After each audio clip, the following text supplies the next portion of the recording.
o vinho de Babilônia. Agora, a Bíblia fala muito sobre Babilônia. E nós estivemos falando sobre esse assunto nas últimas palestras. E na noite passada, nós falamos de Apocalipse capítulo 13. E nós olhamos os vários componentes da primeira besta, aquela que se levanta do mar. E nós vimos que ela fala com a boca de um leão. Ela tem a boca de leão. E o leão era símbolo de quê? De Babilônia. Agora, a Bíblia quer também nos advertir que o povo de Deus está em Babilônia e que em algum estágio Deus vai dizer: saí dela, povo meu. Não é isso? Agora,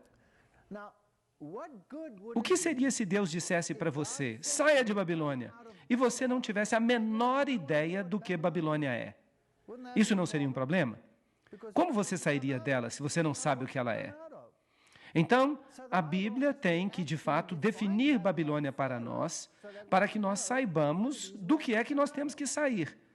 E nós olhamos alguns indícios, pistas, já vimos isso. Nós identificamos alguns dos componentes de Babilônia. E um dos principais componentes, aquele que contrafaz o Filho de Deus, que está no lugar do Filho de Deus, porque Babilônia significa Babi, portal para o conhecimento, para a sabedoria, para Deus. E a palavra Babilônia como um todo significa confusão. Então, essa palavra nos diz que há uma outra forma de salvação além de Jesus Cristo. E a besta a que ela se refere, o poder do chifre pequeno, forma um componente muito importante. É o falso Cristo, aquele que está no lugar de Cristo, o anticristo. E, portanto, se esse poder será seguido por todo mundo, e na noite passada nós vimos que o mundo inteiro se maravilhou após a besta, ou foi impressionado pela besta, sim, todo mundo. Então, quão proeminente deve ser esse poder? O que ele representa? Por que Deus o condena com palavras tão fortes? Eu vou lhes dizer por quê. Porque é um sistema contrafeito. É um sistema de contrafação que tenta vender a si mesmo como se fosse uma coisa real, quando de fato é um sistema falso. A Bíblia nos diz: nada tem de que ver com as obras más das trevas, mas em vez disso, expõe essas obras. Efésios. Então vamos dar uma olhada em por que esse sistema é chamado de Babilônia e que papel proeminente esse poder que é a besta, que nós tristemente identificamos como papado, que papel desempenha nessa trindade babilônica.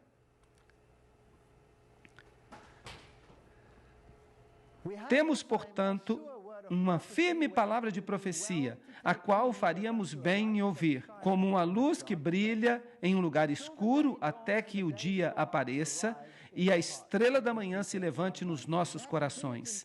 2 Pedro 1,19.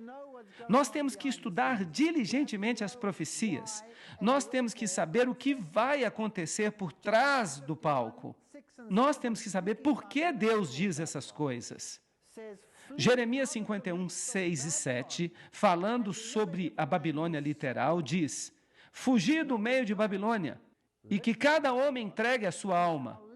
Agora, o tipo, a Babilônia literal, é o nosso manual para nos dizer por que Deus também chama essa confederação do tempo final de Babilônia.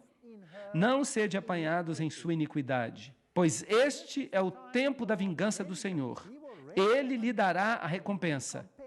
Portanto, esse sistema é um sistema enganador, é uma religião falsa e leva as pessoas para a perdição. Babilônia se tornou uma taça de ouro na mão do Senhor e fez com que toda a terra se embebedasse. As nações todas beberam do seu vinho. Em outras palavras, as nações que beberam o vinho de Babilônia, elas ficam malucas. O vinho na Bíblia. Agora, se Jesus é a videira, Então o vinho que vem da videira deve ser o que ele fala, deve ser o seu fruto, deve ser as suas doutrinas. Portanto, Babilônia tem doutrinas falsas. Agora, nós vamos lidar com as falsas doutrinas hoje à noite. Nós vamos ver por que a Bíblia define este sistema como Babilônia. E para fazer isso, nós vamos fazer uma visita à antiga Babilônia. É por isso que ela era chamada de Babel, porque lá o Senhor confundiu as línguas do mundo inteiro. Gênesis 11, 7 a 9. Isso tem sido um espinho na carne do diabo desde essa época. Quando eles estavam construindo a Torre de Babel para unificar a apostasia em relação a Deus, porque Deus havia dito que jamais destruiria o mundo com um novo dilúvio, eles então construíram uma torre, em caso Deus tentasse alguma coisa parecida no futuro. Então Deus separou as nações.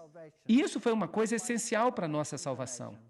Porque ao separar as nações, essa constante tensão no planeta levaria as pessoas a buscar a Deus. Porque se vocês são ameaçados uns pelos outros, vocês buscam a Deus. E Deus pode ficar nas mentes dos homens. O diabo não gosta da separação. Ele quer um sistema unitário pelo qual todos o adorem. E então se seguiu outro anjo dizendo, agora este é o livro do Apocalipse, caiu Babilônia, aquela grande cidade, porque ela embebedou as nações com o vinho da ira da sua fornicação. Apocalipse 14, 8. Portanto, em outras palavras, aqui você tem um sistema que está vendendo vinho, que está cheio de fornicação, que é a apostasia para com Deus. Agora, se você está se apostatando de Deus, a quem você está servindo? A outro poder, a outro poder. Ele também tem uma roupa. Ele se apresenta ou sob uma forma, ou sob outra forma, ou sob a forma que ele quer se apresentar. Mas em qualquer forma que seja, não é o modo de Deus, é o seu modo.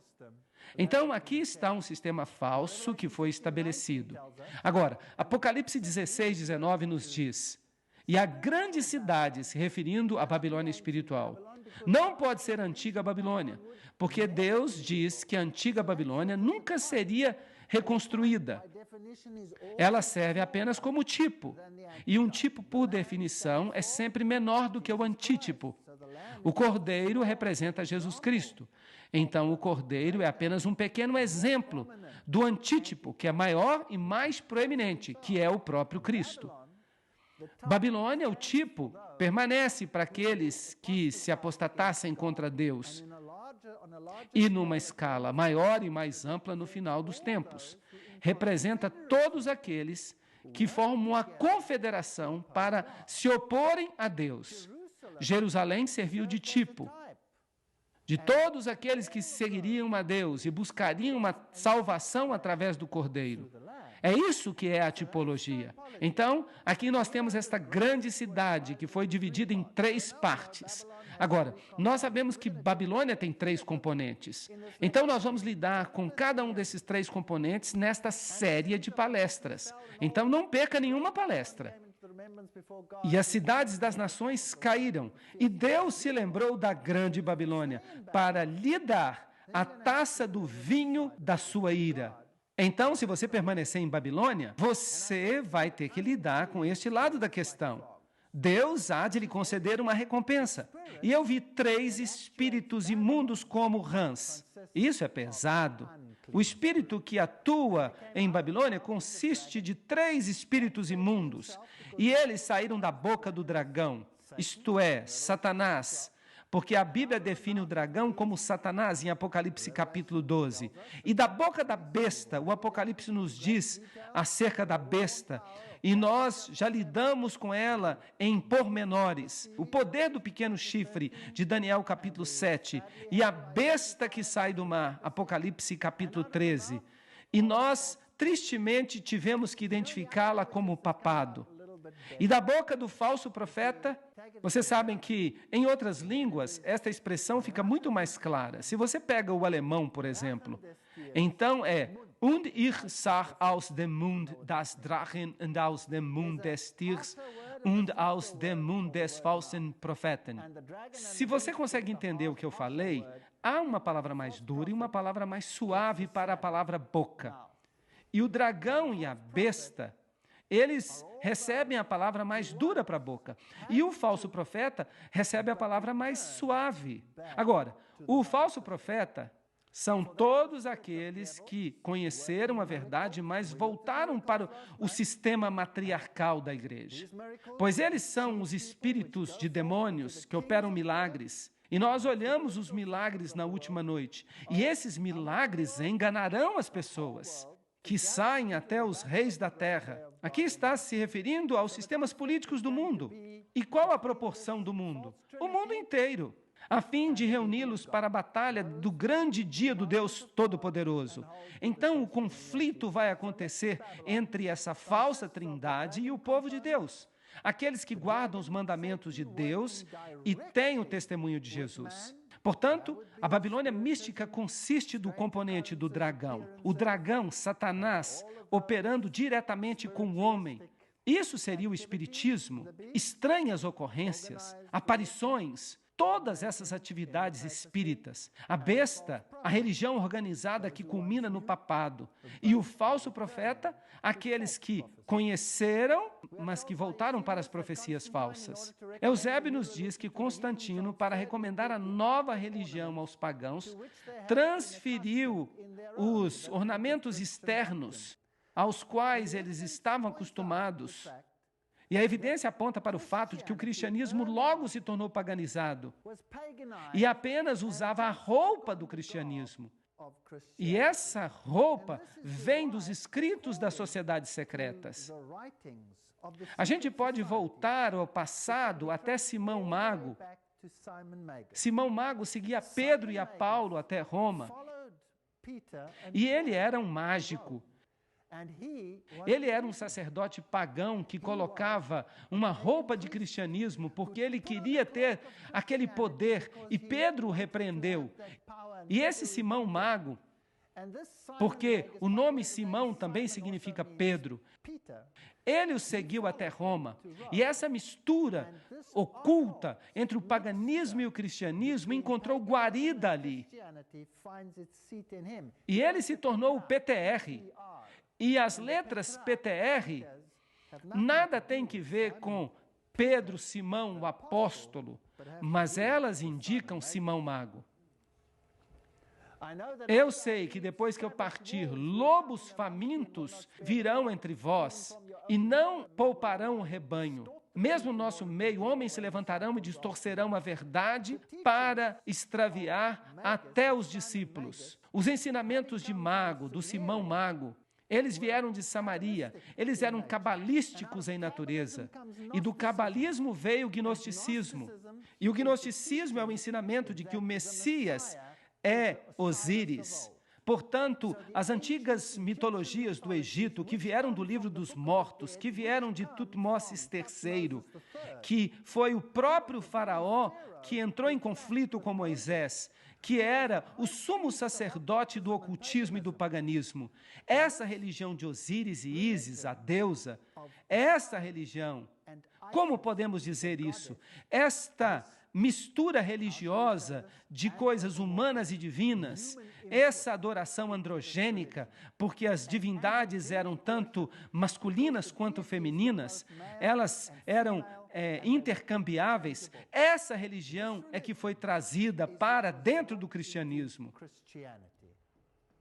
Agora, os deuses antigos, se nós queremos encontrá-los na moderna Babilônia, nós teremos que olhar na antiga Babilônia. Os caldeus adoravam Bel ou Merodach, e então havia Nino, o filho. E o filho era também adorado como Tamuz, e as mulheres de Israel gostavam de chorar por Tamuz, porque ele era um Messias artificial e contrafeito. O diabo tinha preparado um Messias antes que o verdadeiro aparecesse, para que o povo não aceitasse o verdadeiro. Como sabemos que Jesus é o Messias verdadeiro? Vocês se lembram da profecia? Vocês se lembram da profecia sobre o Messias? A profecia das 70 semanas. Aquela profecia que os rabis diziam que você seria amaldiçoado se você a lesse. Sua mão, seu dedo, seu pulso, seu braço, todo você é amaldiçoado se você contasse as 70 semanas. Porque ela identifica o verdadeiro Messias. Então, o Messias falso já estava lá e o seu nome era Tamuz. E também havia a deusa Reia. Ela era adorada como Ishtar, a palavra da qual temos a palavra Páscoa hoje em dia. Astarte, Beltis. E ela era a rainha do céu, sim, a rainha do céu. E ela era conhecida porque ela aplacava a ira das pessoas. Agora, no catolicismo, nós temos exatamente a mesma coisa. É declarado que ninguém vai ao Pai senão através de Jesus. Mas ninguém vai a Jesus senão através de Maria. E Maria é a mediatriz. Ela aplaca a ira do Filho. Então, nós temos um sistema similar àquele que nós tínhamos nos tempos de Babilônia. Agora, se você pega essas religiões e você olha para elas em base mundial, no Egito, essas deidades eram adoradas como Ísis, a deusa, e como seu filho Osíris. E Osíris era aquele que morreu, se tornou parte do sol, ressuscitou e voltou a esta terra como Horus. Horus era o filho divino e a mãe divina era Ísis. Então você tem mãe e filho sendo adorados. Na Índia, eles eram adorados como Isi e Iswara. É a mesma religião. De fato, a religião babilônica é hoje a religião universal de todos os sistemas religiosos. A China era Xingmu e a mãe santa e o filho. Na Grécia, Ceres, ou Irene e Pluto. Em Roma, era Fortuna e Júpiter Puer. Esse era o antigo sistema de adoração. É interessante que o mais atual seminário sobre o cristianismo no mundo hoje, o assim chamado Seminário de Jesus, no qual estão falando sobre uma nova reforma, Deus proíba que nós a chamemos de reforma. Eles ali falam sobre uma reforma. Eles querem colocar Jesus lado a lado com Osíris. Eu tenho problemas com isso porque um é a contrafação do outro. E as doutrinas religiosas associadas com o livro dos mortos, que dizem respeito a Osíris, elas são totalmente o oposto do que a Bíblia diz. Bem, Ezequiel 8,16 diz: à porta do templo do Senhor, entre o pórtico e o altar, havia 25 homens com as costas voltadas para o templo do Senhor e os seus rostos voltados para o oriente. E eles adoravam o sol na direção do oriente. Portanto, o antigo Israel, embora conhecesse o poder de Deus, já estava pervertido para este tipo de paganismo. Eu lhes explico por quê. Porque é uma religião muito sofisticada. Não subestimem o paganismo. Nós pensamos que essas pessoas eram tolas ou estúpidas porque elas adoravam os deuses pagãos. Nós não somos menos estúpidos. Vocês sabiam disso? A maioria da minha vida eu servia aos deuses pagãos, sem mesmo imaginar, mas isso foi um fato na minha vida. Portanto, eles adoravam o sol, porque o culto ao sol é uma contrafação perfeita da adoração ao Messias. Em outras palavras, é fácil substituir um pelo outro, colocar a roupa certa nisso e aplicar a liturgia certa, e então você obtém uma nova religião. Agora, a religião vem da lenda de Nimrod e de Semiramis. Nimrod era um guerreiro que lutou contra Deus. Foi ele que se apostatou. E por isso ele foi condenado à morte.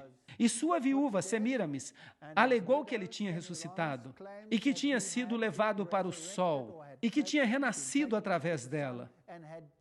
E assim como os peixes nadam nas águas do rio Eufrates, assim, o símbolo do peixe se tornou o símbolo do Deus que protegia Nimrod nessa transição. E então ela deu à luz a uma criança, que era naturalmente o nascimento ou o renascimento, ou a ressurreição, se você preferir, daquela criança Osíris. Na Escandinávia, eles adoravam como Frigga e Balder, Vênus e Adonis em Roma, e Astorete e Baal na Fenícia. E a criança se tornou a portadora do pecado e se tornou o Salvador. E esse era o seu nome. Ele era chamado Zoroastro. Por falar nisso, o zoroastrismo está vivo e muito bem no Oriente Médio. É a semente da mulher, Mitras, o Salvador. E o mitraísmo é uma das formas mais sofisticadas da adoração ao sol. E nós lidaremos com o mitraísmo, porque é impressionante quem Mitra foi e o que o mitraísmo é hoje em dia. Mesmo aqui nos Estados Unidos, você ficará surpreso de quão ativo ainda está o mitraísmo. Dionísio também é portador de pecados. Baco, o ramo. Vishna, o homem vítima. Osíris, o rei dos reis. Vocês reconhecem esses títulos? Todos esses títulos pertencem a Jesus Cristo, mas eles foram usurpados por essas divindades pagãs. Agora, se você fosse o sacerdote desses deuses pagãos, então você adorava esses deuses sob muitas formas. Uma das formas mais proeminentes era a forma do deus Dagon. E o sacerdote de Dagon, Dagon, é a palavra egípcia para Deus. Dag é peixe. Então, é a forma de peixe desse Deus. Os sacerdotes usavam uma boina sob a forma de peixe na cabeça e eles também usavam um casaco completo de peixe. E o peixe no Antigo Egito e nas religiões pagãs se tornou o símbolo de Dagon. Nessa forma particular, a egípcia, você tem os chifres do touro. O touro, a primeira letra do alfabeto hebraico, era o símbolo do touro, o Aleph. Isso equivalia ao alfa no Oriente. O Aleph simbolizava o elefante. O elefante se torna o touro do Oriente. E essas criaturas se tornam símbolos do Deus Sol. Portanto, você tem a adoração ao touro e você tem a adoração ao elefante. E os chifres que havia entre os olhos do touro são também o símbolo de uma meia-lua.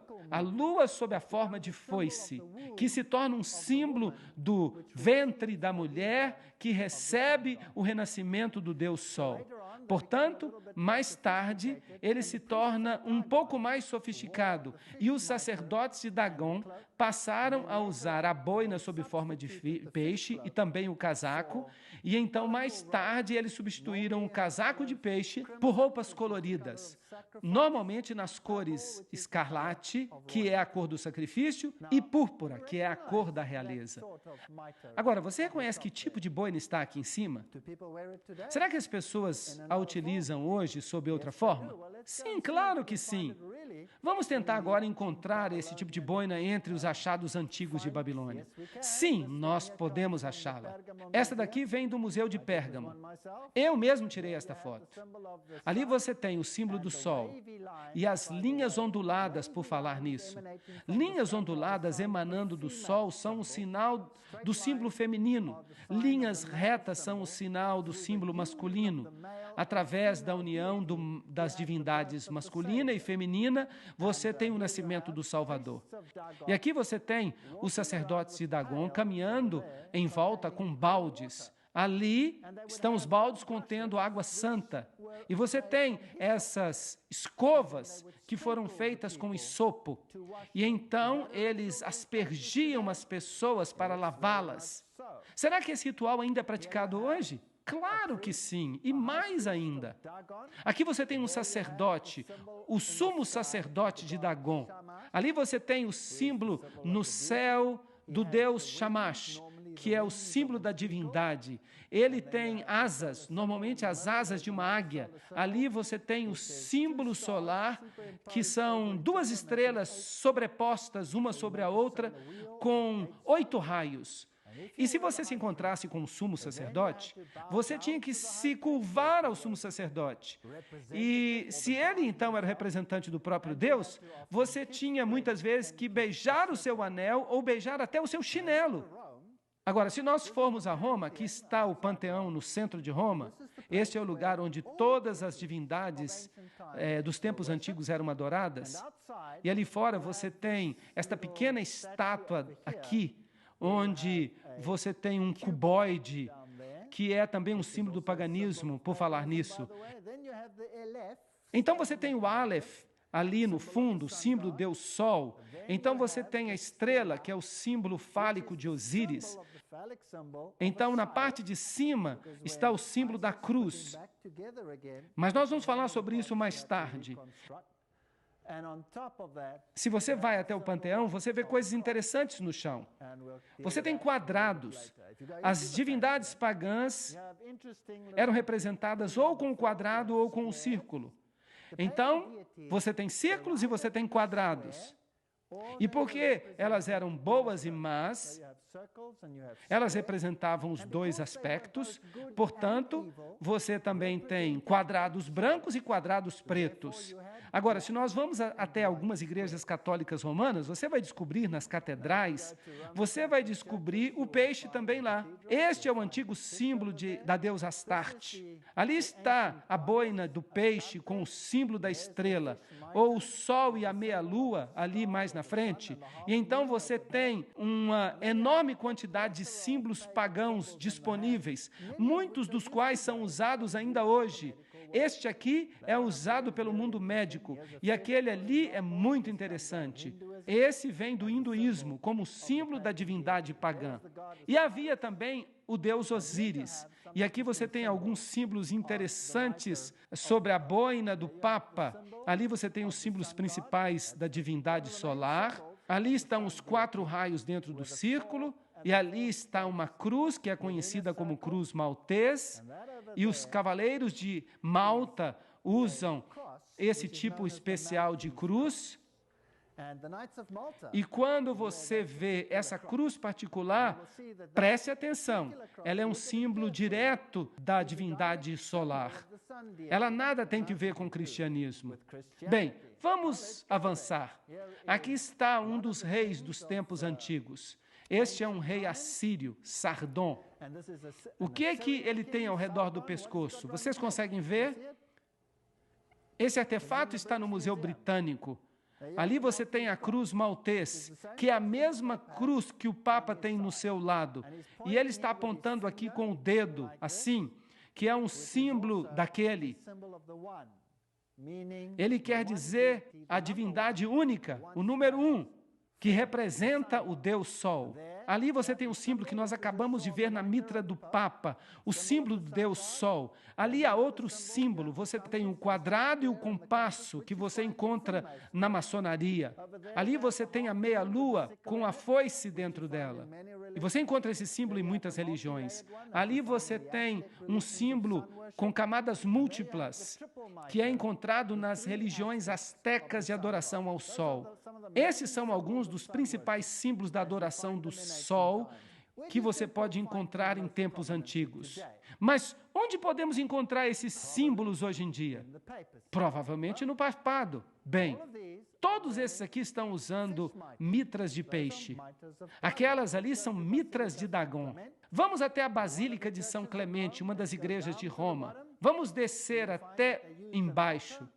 Você vai descobrir que eles usavam um altar que, por um lado, estava decorado com símbolos cristãos e, do outro lado, petroglifos de adoração pagã ao sol. Então, as duas religiões eram adoradas na mesma capacidade, usavam os mesmos lugares, trocavam os altares e, eventualmente, fundiram-se em uma só. A história da igreja nos diz: o cristianismo se tornou uma religião estabelecida no Império Romano e tomou o lugar do paganismo. O cristianismo, como existia na Idade Média, pode ser chamado de paganismo batizado. É muito interessante. Vamos ver o que a Igreja Católica Romana tem a dizer sobre isso. Uma acusação tem sido sempre feita que o catolicismo é incrustado com muitas gravuras pagãs. O catolicismo está pronto para aceitar essa acusação e pronto até para se vangloriar dela. O grande Deus Pan não está realmente morto, ele foi apenas batizado. Então o paganismo está dentro da igreja. E a divindade verdadeira por trás dos bastidores que é adorada não é Jesus Cristo, mas é Osíris, em qualquer forma que ele assuma. Sob a forma de Pan, você o encontra nos bosques. Ele era o Deus dos bosques. Ele era o Deus do medo. É daí que vem o pânico. Esse Deus Pan é aquele que é adorado ou como um lindo rapaz que carrega as ovelhas como pastor, ou é adorado sob a forma que ostenta pés de bode, a depender de que aspecto você esteja observando. Porque se você o adora no sentido positivo, ou se você o adora no sentido negativo, ele é a mesma divindade. É a mesma coisa se você o adora como Lúcifer, ou se você o adora como um Deus bom. A luz e as trevas encontram-se na mesma divindade. Bem, quero levá-los até esta catedral católica romana muito famosa. Eu estava procurando esses símbolos em alguma catedral católica romana no sul da Alemanha. E ali eu encontrei o que eles chamam de estátua de Davi. Você pode vê-la ali na frente. Um rapaz carregando a ovelha ao redor do pescoço. E eu fiquei imaginando se essa representação de Davi ou se era a representação do outro. Bem, não é difícil de decidir isso, porque o que ele tem na mão? Ele está carregando a flauta de Pan. Agora, será que Davi alguma vez tocou a flauta de Pan? Não! Davi não carregaria a flauta de Pan. Ele tocava a harpa. Então, esse instrumento nos diz que este é Pan e não Davi. Então, eu fiquei interessado, tendo visto Pan ali, se eu encontraria Pan em sua forma negativa, na mesma construção, no mesmo prédio. E, vejam só, ali está Pan com os pés de bode e todos os símbolos do paganismo, incluindo Jano, que tinha 2 rostos. Este é o paganismo em sua forma mais elevada. Se você vai até a Catedral de São João no Laterano, que é a igreja onde o Papa fala ex-cátedra, ou se você vai até a Catedral de São Pedro, todo o sistema ali, toda a construção é um sistema de adoração ao Deus Sol. O local é um sítio antigo. Por falar nisso, a maioria das catedrais no mundo são construídas nos mesmos lugares em que os deuses pagãos eram adorados. A construção desses edifícios ocorria de acordo com os ritos pagãos antigos. Então, aqui você tem o triângulo, por exemplo. Você tem a famosa cúpula do Sol. E você tem essa estrutura em pilares que é normalmente conhecida como o assento da deusa. E se você entra neste lugar, no chão você encontra o título oficial do Papa, que é Pontifex Maximus. Agora, esse título vem lá de Babilônia. Ele sofreu mudanças ao longo do tempo. Quando a Medo-Pérsia conquistou Babilônia, os Medo-Persas assumiram também a sua religião. Esse mesmo sistema religioso, os sacerdotes de Babilônia se revoltaram em algum momento e foram expulsos e fugiram para Pérgamo. E ali, o Pontifex Maximus residiu até os tempos romanos, quando ele deu o seu título, as suas vestimentas e todos os poderes de ser uma divindade, bem como de ser um sumo sacerdote ao imperador. E é por isso que os imperadores romanos receberam o título, Pontifex Maximus. E quando Roma declinou e o trono de César se esvaziou, o bispo de Roma alegou que tinha o título Pontifex Maximus, que significa o construtor de pontes. Ele é a ponte entre o céu e a terra. Então ele toma o lugar de Jesus Cristo, que é a ponte entre o céu e a terra. E se você quer ver se nós conseguiremos descobrir mais símbolos interessantes, este no chão do Vaticano, veja. O que nós temos aí? Nós temos uma coroa tríplice. Onde nós vimos isso? É um símbolo da antiga religião que nós vimos ali associada com o sistema babilônio e os reis assírios. Aqui você tem outro símbolo interessante, o leão com as asas de águia. Como que a Bíblia define isso? Define que é a Babilônia. Então você tem a flor de lis, que é o símbolo da união do masculino com o feminino. E então você tem a cauda bifurcada, que é o símbolo do dragão. Tudo isso está ali. Você tem até o trono pagão, que eles dizem que é o assento de Pedro. Agora, para se qualificar para a salvação, você tem que entrar pela porta. Notem como isso está baseado na verdade, porque o diabo é a contrafação da verdade. Cristo diz, eu sou a porta, ninguém vem ao Pai senão por mim. No paganismo, há 3 portas, uma grande, uma pequena e uma média. Uma representa o masculino, outra representa o feminino e a terceira representa a divindade infantil. Então você tem pai, mãe, filho, se você prefere. Bem, aqui você tem, na antiga cultura boliviana, uma típica porta solar. Ali está o símbolo do deus Sol em cima, e você tem 3 pedras sagradas e as rochas na praia Futamigaura. Isso aqui fica no Japão. Uma seria o pai, a outra a mãe e o sol. E em cima de tudo você tem o portal do casal divino, a porta solar que leva para dentro. Também em Futamigaura você tem os sapos de bronze, que também são uma forma da divindade, porque é uma forma de panteísmo. Deus está em tudo. E você tem os sapos, naturalmente, no Egito. Então, essas religiões não estão mortas, elas estão vivas, estão bem. Aqui você tem a porta solar alada de Sendang. Assim, o hinduísmo, a antiga religião, as religiões orientais, todas elas têm as portas solares de Babilônia. Agora, quem você esperaria, se você fosse o sumo sacerdote de Babilônia no nosso tempo, que fosse associado com as portas solares hoje em dia? Se a Bíblia está correta, você não esperaria que o papado tivesse a mesma coisa? No jubileu, João Paulo II abençoa a porta sagrada no dia do Ano Novo. Onde na Bíblia você lê acerca de uma porta sagrada? Jesus diz, eu sou a porta, eu sou o caminho, entrai por mim. Mas aqui você tem esse símbolo num sentido completamente diferente. Por falar nisso, cada incrustação pagã está bem aqui, nesta roupa que ele está usando. Bem, o papado também alega que tem as chaves, e ele chama essas chaves de Pedro. Lá em Babilônia, elas pertenciam ao Deus Leão, as chaves para o céu e para o inferno. Você se lembra que ele disse que a decisão do Papa é mais importante e que Deus tem que obedecê-la? Pois é, esse sistema é que determina se você vai para o céu ou se você está perdido, e não Deus. Agora, aqui você tem outro símbolo do Deus Leão, ali na frente, em tempos antigos. Então, as chaves são o símbolo do leão. Vejam que cajado interessante que este leão está usando. Todas essas divindades antigas carregavam esse tipo de cajado, porque o cone do pinheiro era o símbolo da fertilidade. Agora, havia rituais para que essas pessoas se tornassem sumos sacerdotes. Elas eram consideradas uma reencarnação, como que uma reencarnação de Faraó, de Osíris, e, portanto, elas eram consideradas representantes de Osíris sob a forma de Horus na terra. Nas culturas antigas, eram carregados, normalmente num tamborete como este. Você também tinha leques, que consistiam de penas.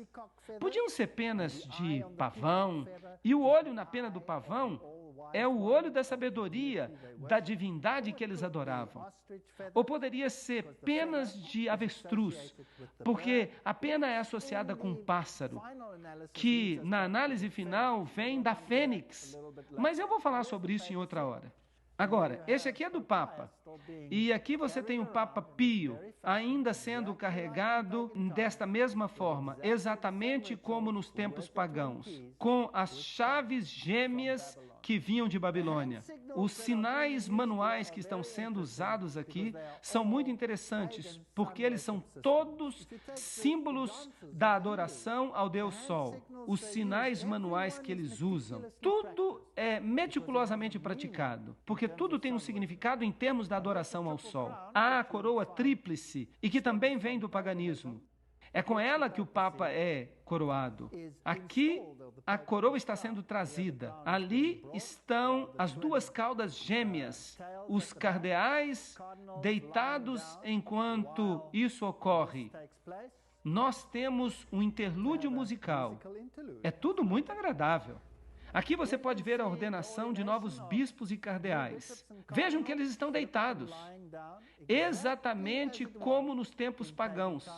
Aqui você tem a tiara tríplice, O deus pagão usava a tiara tríplice 1800 anos antes de Cristo. E aqui você tem a tiara com chifres do deus alado dos assírios.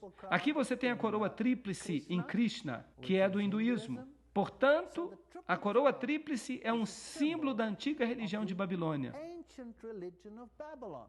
E ali você tem o touro alado, também com uma coroa tríplice que vem dos tempos assírios, dos tempos babilônios. Então, aquele que usa a coroa tríplice agora é o sumo sacerdote das antigas divindades. Aqui está a tiara do Papa VI, as 6 serpentes abaixo da pirâmide oculta nesta aqui. Agora, vamos ver o que se pode saber sobre a adoração à mãe e à criança, Maria e o menino Jesus. Este símbolo é exatamente o mesmo que você tem no paganismo. E é interessante que você tem a Madonna negra e você tem a Madonna branca. Você tem o Jesus negro e o Jesus branco. Agora, no paganismo era exatamente a mesma coisa. Osíris era adorado ou como preto ou como branco, a depender do aspecto da divindade que você favorecia. No jogo de xadrez, o que você tem aí? Você tem casas brancas e pretas. E o jogo de xadrez é planejado, é um jogo oculto, planejado desde a antiguidade através da maçonaria, para mostrar que, de fato, o peão não somente destrói o rei, mas você pode promover o peão à rainha. Ele se torna rainha se você quiser.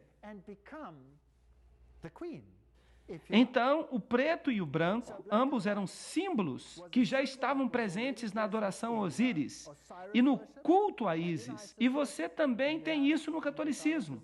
Você tem a Madonna negra e você tem a Madonna branca. E se você for para a cultura oriental, você tem exatamente a mesma coisa. O culto à mãe e à criança. Isis e Iswara, Xingmu e a criança sagrada. Você também tem isso no Egito, Ísis e Osíris. Você tem também na cultura hitita a adoração da mãe e do filho. Claro, a mãe e o filho se tornarão proeminentes no catolicismo romano. Mas se você quer fazer com que as pessoas creiam que eles representam alguma coisa, você tem que dar nomes aos deuses. Isso não é problema. Esses nomes têm mudado através da história. Os gregos não tinham os mesmos nomes que os medo-persas. Eles não tinham os mesmos nomes que os egípcios. Eles não tinham os mesmos nomes que os babilônios. Mas tudo era um deus apenas. Então, todas essas divindades, e aqui você tem uma antiga religião asteca, Quetzalcoatl, e a criança, e às vezes você tem do sexo masculino ou feminino, indica que a divindade é tanto macho quanto fêmea.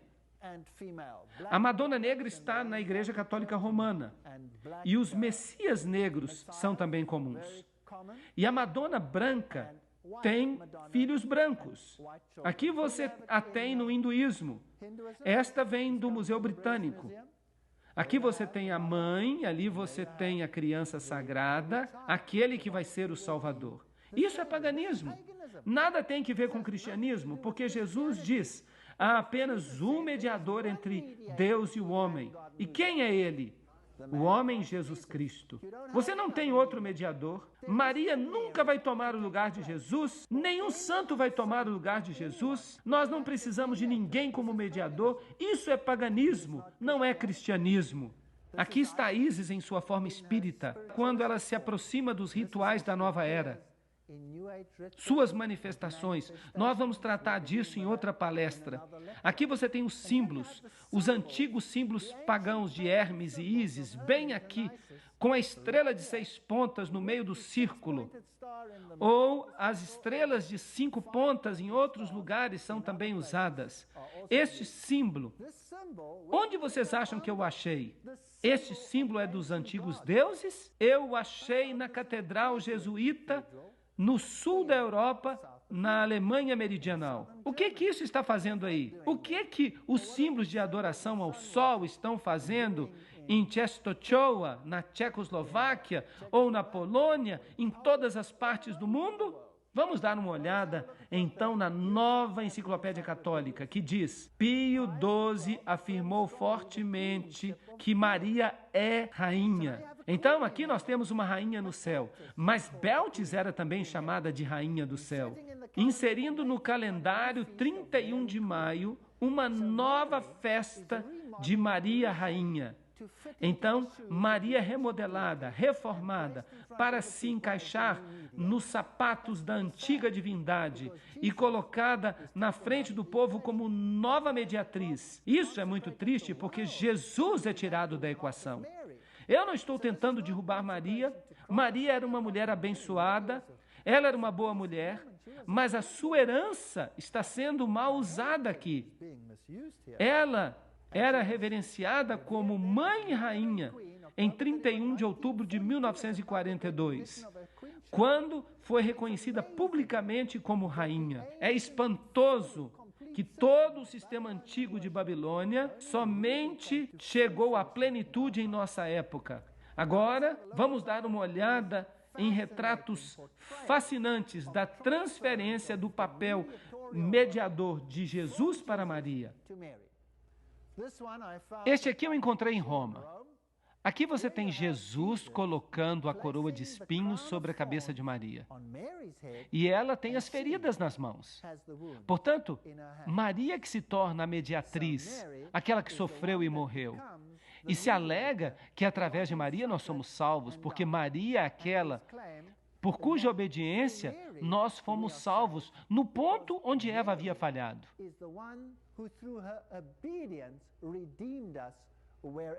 Agora, lembrem-se que eu fui católico. Eu fui um católico devoto por muitos anos. E eu fiquei abismado, como vocês também provavelmente estão hoje à noite.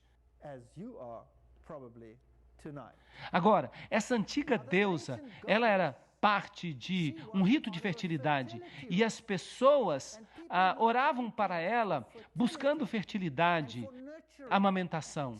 Será que Maria também preencheu esse papel? Absolutamente. Vamos até a Gruta do Leite. Sim, a Gruta do Leite em Belém, muito perto da Igreja da Natividade. Vamos descer comigo até a Gruta do Leite. Aqui você tem um símbolo, está na igreja, mas esta é a figura que eles usam como símbolo. Maria com o seu seio do lado de fora, símbolo de fertilidade. Ela amamenta o filho e as pessoas vêm até esta gruta e vêm aos montes para orar quando tem problemas de fertilidade. Agora, se você olha para o teto da caverna, você encontra essas manchas brancas. Ela é chamada de a caverna do leite, porque as pessoas dizem que essas manchas brancas que você vê aqui são causadas pelo leite de Maria. Porque quando ela amamentou o menino Jesus, o seu leite jorrava e espirrava nas paredes da caverna e fez então essas manchas brancas. É isso que as pessoas dizem. E o Papa reconheceu isso como um milagre autêntico. E há um testemunho do Vaticano que esta é uma situação autêntica de milagre. Eu perguntei para o guia que estava conosco e também era o cantor da Igreja da Natividade. Eu perguntei para ele, com licença, eu estou um pouquinho curioso. Essas manchas brancas que nós estamos vendo na parede, eu as vi em muitas outras cavernas também. Nas outras cavernas, elas também são leite de Maria? Não, não, não. Aquelas são naturais, mas essas aqui são do leite de Maria, percebe? Agora, isso pode parecer um pouco ridículo, mas eu vou mostrar para vocês que o mesmo culto da fertilidade que acontecia em relação às divindades antigas também está acontecendo com Maria. E quando você pensa nisso, isso me deixa doente. Se ela é a rainha do céu, isso significa que ela é a deusa do céu. E aqui você tem uma figura católica em que anjos estão coroando Maria como rainha. E aqui você tem na entrada de uma outra catedral na Europa, você tem Maria sendo coroada pelo Pai e pelo Filho como rainha do céu, enquanto os adoradores, ao fundo, não estão adorando nem o Pai nem o Filho. Eles estão adorando Maria. Aqui está uma outra figura em que Jesus olha com aprovação, enquanto os arcanjos estão coroando Maria. E aqui você tem uma outra em que pai e filho coroam Maria diretamente. Agora, não é nem mais um anjo, é o próprio pai, o próprio filho. E aqui você tem o Papa orando na frente da estátua de Maria. E até ele está coroando Maria. Então você tem todo o ritual, você tem todo o sistema do paganismo construído para tornar Maria Beltis, a rainha do céu, aquela que aplaca a ira, aquela que fica em pé no lugar do verdadeiro mediador. Então, nesta figura aqui, você tem o Espírito Santo e mais acima você tem Maria no centro. E se você observa os olhares do discípulo, para onde eles se dirigem? Para cima ou para Maria? Para Maria. Ela se tornou a mediatriz. Agora, será que nós encontramos este símbolo em templos antigos? Claro que sim. Essa divindade feminina também era adorada como pomba. E ali você tem a pomba dupla, que era também um símbolo de duas cabeças, que pode também ser interpretado mais tarde como uma fênix de duas cabeças, ou uma águia de duas cabeças, que é um símbolo interessante da maçonaria por falar nisso. E aqui você tem o símbolo da ONU, a pomba, que é um símbolo usado pelas Nações Unidas para representar a paz. Aqui está uma outra figura da pomba, símbolo da ONU. E a pomba representa a força mais suave e toma o lugar do Espírito Santo. Então, a deidade feminina é também aquela de quem emana uma gentileza, uma força terna, o Espírito Santo. Então, quando você encontra este símbolo da pomba em muitas roupas de sacerdotes, você nunca pode ter certeza se é uma referência ao Espírito Santo ou se de fato é uma referência à ONU. E quando ele aparece sob os raios do sol, será que ele pode simbolizar o cristianismo? Ezequiel 8, 13 a 14 diz: maiores abominações que farão. E ele então me trouxe à porta da casa do Senhor, e eis ali sentadas mulheres pranteando Tamuz. Percebemos que o antigo Israel foi enganado para adorar a mãe e a criança. E o Israel moderno está sendo enganado. Eu estou falando sobre o Israel espiritual. Está sendo enganado a fazer o mesmo. E é interessante que esses deuses antigos estavam sempre associados com lugares escuros. Eles estavam associados com grutas. A deusa Diana, ela era a deusa da caça. E muitas vezes uma gazela ou um veado eram associados com ela também. E ela também, nas culturas pagãs, emanava da caverna. Ela saiu de uma caverna. E aqui você tem nessas descrições, você tem estátuas dentro de cavernas. Agora, estas estão em catedrais. Esta aqui é uma catedral jesuíta importante na Tchecoslováquia. E ali você tem essas divindades, ou estátuas delas dentro de cavernas. E você tem as letras IHS acima, que hoje eles dizem que significa a seu serviço. Mas é claro que não significa a seu serviço de modo algum. A Igreja Católica diz que ela se refere a Iesus Hominum Salvator, que significa Jesus, o Salvador dos homens. Mas se você pertence ao círculo oculto, você reconhecerá que essas letras significam Ísis, Horus e Sebe, a trindade egípcia. Ísis, Horus e Sebe. Sebe era a divindade escura, ela era o lado negro de Osíris. Osíris e Sebe são realmente intercambiáveis. Um é a luz e outro a escuridão. Um é bom e o outro é mau. Se você quiser, você pode adorá-los hoje. Satanismo e a adoração de Lúcifer são a mesma coisa.